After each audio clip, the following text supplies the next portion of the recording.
Hey guys, we're back with another Q&A session here. I'm at LifeScape Premier and I have Dr. Susan Wilder who's going to pop on here and answer a ton of Q&A sessions that you guys asked on Facebook, Twitter, Instagram, and everywhere in between. So check it out, and if you guys enjoy it, please comment below, and if you have more questions for Dr. Wilder, please just ask. We'll be happy to answer them for you.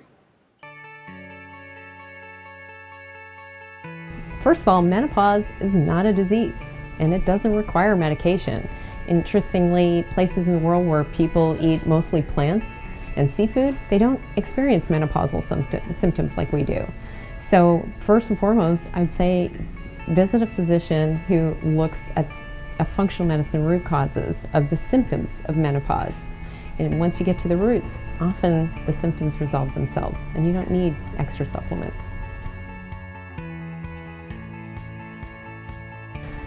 It's actually very common, especially for anxiety disorders, to be caused by foods. I even had a patient whose entire blood pressure issues were related to pepper. The first way to tell is by just paying attention to your diet and your symptoms. If you get symptoms, keep a diary. What did you eat within the last 6 hours? And sometimes you can pick it up that way. You can also do a comprehensive elimination diet. We use one from the Functional Medicine Institute, and that helps people go off of everything that's potentially toxic, and then you add foods back in one by one to determine which is the culprit. We can also do testing for food and food additive sensitivities, and that sometimes also helps people be a little bit more strategic in trying to figure out what symptoms are caused by what foods or food additives. Actually, it's different things for different people because foods affect everybody differently. But first and foremost, pay attention and get off of things that we know to be mood irritants, especially processed foods. We know that children and adults with attention deficit issues tend to be very sensitive both to food additives, food coloring agents, and especially the neuroexcitotoxins aspartame and glutamate, which is hidden in many foods as a flavoring agent. Also, eating a diet that's organic, mainly plant-based, lots of colorful fruits and vegetables that allows your body to detoxify is going to be a healthier diet overall for every mood issue, and certainly concentration, focus, dementia prevention. UCLA had a protocol to actually reverse dementia that included plant-based, organic diet, free of refined starches and sugars. Those also tend to be mood altering. Actually, it's fairly controversial. We know that just engaging in regular physical exercise every day is probably one of the best things that you can do to improve focus, IQ, concentration. I mean, it's the best exercise, the best drug ever, and has the best side effects of any drug. Whether playing brain games or doing Lumosity or some of these types of products that are out there is helpful is a little bit controversial, and some of those companies are getting in a little bit of trouble for making claims that haven't been substantiated.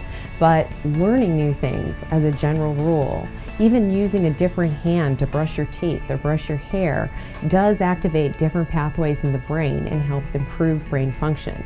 The other really critical thing for brain function is getting adequate sleep. I can't emphasize it enough.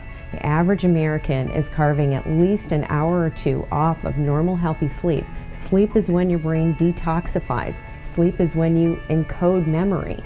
You have to get healthy sleep if you want to have any chance at focus and attention.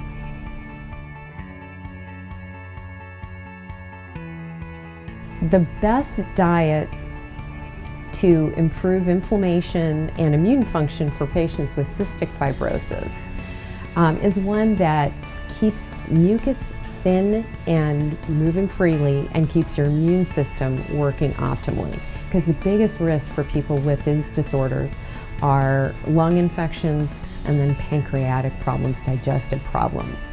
So it's really critical for patients with cystic fibrosis to probably avoid all dairy products. Dairy tends to thicken mucus, and that is the worst thing that you can do when you have cystic fibrosis. It's also important that you be on digestive enzymes, and most get those as a prescription so that you can break down normal foods and get the nutrients you need.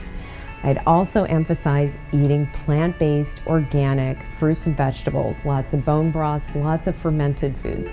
This is the diet that helps optimize your immune function so that you can fight off or prevent infections best.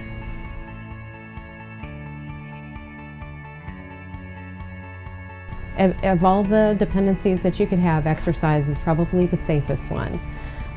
Certainly, exercise beats drugs hands down in terms of improved mood, improved attention, concentration, and focus, improved IQ, improved productivity, and then excellent physical side effects as well, unless you're doing exercise to the point that you're overdoing it, your adrenal glands are quitting, you're feeling exhausted, fatigue, and you can't recover well.